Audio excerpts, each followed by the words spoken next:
My people, my people. My people, my people. After I heard of the snake that swallowed millions of naira, I didn't believe that there would be any greater show of tragicomedy in Nigeria. Nollywood hasn't failed, neither have the producers of Nigerian memes, but obviously they have a superior, and that is the Nigerian government, or should I say, the government of UAR. And they are at it again, teaching us that being born into Africa's giant means war. Our bodies were crafted as defense in the fences of our mother's wombs. If there's anything that the human body is good at, it's adaptation. And Nigerians are pros. We have learned to die and resurrect after the wilting of our bones, make dead skeletons weapons for war zones, paint pain as humor. And they want to take that away from us too. I guess it is a Nigerian art to tie tongues that long to loosen the knots of bondage. If you doubt me, let's date back to the massacre at Lekki Tollgate. How could we hear that youths were put to death holding the Nigerian flag, upholding their own nation, their nation, put them 6 feet under youths that sold revolution with death bountifully? Indeed, we are making history with stories that might never get to textbooks. And maybe in centuries to come, this history will be called mythology. You won't find us in those books because those books weren't for truths, and truth is the stone in our throats that we can't gulp down or spit out because it is too heavy to take in and almost impossible to spit out, because speaking up for your rights as a Nigerian is similar to fighting in the front line. No one wants to because we don't want to be the first one to get wiped out. Okay, fine. If this is too formal, we were marching informally through social media before they devised another scheme to render us silent. Hashtag Twitter ban.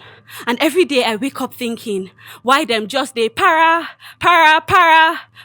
for us, in the words of Davido, or maybe it be like we don't they talk too much, but this mouth is social media without the media, Twitter without the hashtags. My medium is my voice, and asking me to tame it would be like asking me how I have the audacity to breathe.